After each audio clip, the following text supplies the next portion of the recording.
Devant tout ce beau monde, la commissaire européenne va être très claire.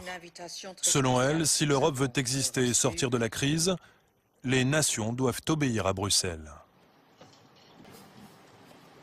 Il faut lentement mais sûrement comprendre qu'il n'y a plus de politique intérieure nationale. Qu'il n'y a plus de politique intérieure nationale.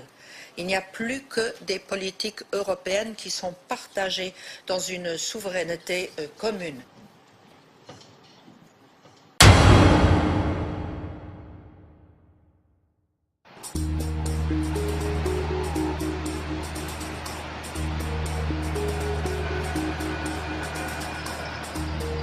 Bruxelles, toujours, quelques jours plus tard. Les huissiers ont rangé leurs uniformes. Les limousines sont au garage. Les chefs d'État sont partis. Les journalistes aussi. La capitale de l'Europe reprend sa routine. Voilà. Allez. Moi, je suis toujours là. Bonjour. Ça va bien?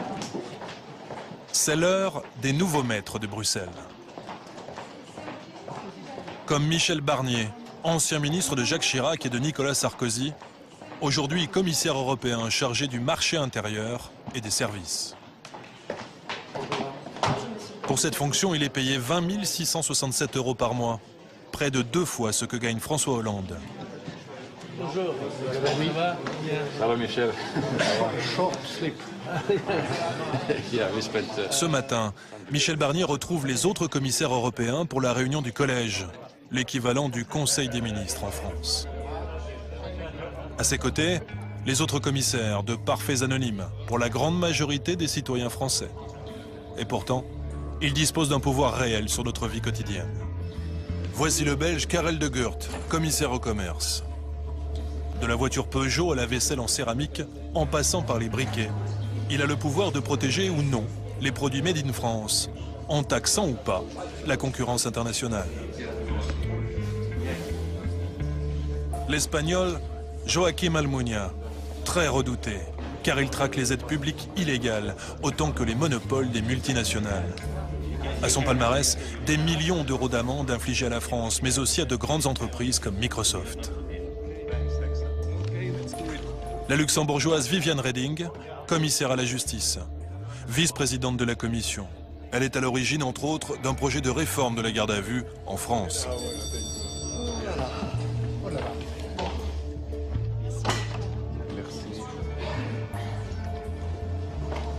Les commissaires européens sont au nombre de 27, un par pays. Ils sont nommés pour 5 ans par les chefs d'État et de gouvernement. Au fil des crises, les États européens ont transféré de plus en plus de pouvoir à ces commissaires. Sur le contrôle des budgets nationaux tout d'abord, mais aussi sur la conception de nouvelles lois. Les commissaires européens, ces super ministres anonymes, sont devenus les puissants de l'Europe. Nous sommes dans le rôle de facilitateur. Nous faisons des propositions avec le collège dont je fais partie, qui généralement se trouve, grâce à la collégialité, pas très loin, le plus près possible du centre de gravité de l'intérêt général européen. Clairement, quand vous êtes commissaire européen, dans le rôle d'un ministre européen, entre guillemets, vous êtes au milieu du jeu européen. Vous n'êtes pas seulement du côté d'un pays avec ses idées, ses propositions. Signe de cette révolution invisible, le voyage de la luxembourgeoise Viviane Reding, vice-présidente de la Commission européenne, il y a quelques mois à Paris. Les premiers orateurs des groupes pourront interroger nos invités. Invitée dans une annexe de l'Assemblée nationale par les députés français, Reding est venue évoquer les méthodes de contrôle de nos finances publiques. Nous passerons à une phase de questions spontanées. La rencontre est dirigée par Claude Bartolone, le président de l'Assemblée nationale. Sont présents Pierre Moscovici, ministre de l'économie, et Bernard Cazeneuve, alors en charge des affaires européennes. La parole est maintenant à Madame Viviane Reding, vice-présidente de la Commission européenne. Devant tout ce beau monde, la commissaire européenne va être très claire. Selon elle, si l'Europe veut exister et sortir de la crise, les nations doivent obéir à Bruxelles. On a perdu beaucoup de temps. On a perdu 10 ans pendant lesquels on n'agissait pas parce qu'on ne voyait pas la nécessité d'agir en commun. Et il est grand temps de refaire ce temps perdu parce qu'on a vu ce que ça nous coûtait de ne pas avoir mis en place les instruments nécessaires à pouvoir intervenir. Il faut lentement mais sûrement comprendre qu'il n'y a plus de politique intérieure nationale. Il n'y a plus que des politiques européennes qui sont partagées dans une souveraineté commune.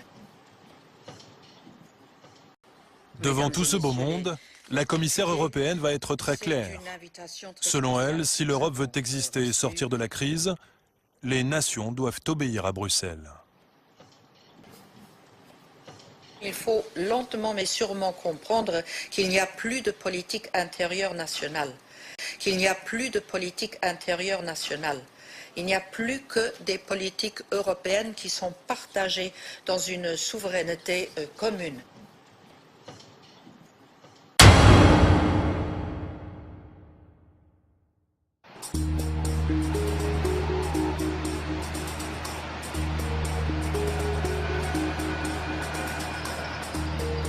Bruxelles, toujours, quelques jours plus tard.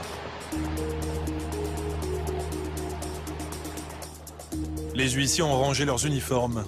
Les limousines sont au garage. Les chefs d'État sont partis. Les journalistes aussi. La capitale de l'Europe reprend sa routine. Voilà. Allez. Moi, je suis toujours là. Bonjour. Ça va bien? C'est l'heure des nouveaux maîtres de Bruxelles. Comme Michel Barnier, ancien ministre de Jacques Chirac et de Nicolas Sarkozy, aujourd'hui commissaire européen chargé du marché intérieur et des services. Pour cette fonction, il est payé 20 667 € par mois, près de 2 fois ce que gagne François Hollande. Bonjour. Ça va? Bien. Ça va, Michel? Short slip. Yeah, we spent, Ce matin, Michel Barnier retrouve les autres commissaires européens pour la réunion du collège, l'équivalent du Conseil des ministres en France. À ses côtés, les autres commissaires, de parfaits anonymes, pour la grande majorité des citoyens français. Et pourtant, ils disposent d'un pouvoir réel sur notre vie quotidienne. Voici le Belge Karel de Gucht, commissaire au commerce. De la voiture Peugeot à la vaisselle en céramique, en passant par les briquets, il a le pouvoir de protéger ou non les produits made in France, en taxant ou pas la concurrence internationale. L'Espagnol Joaquim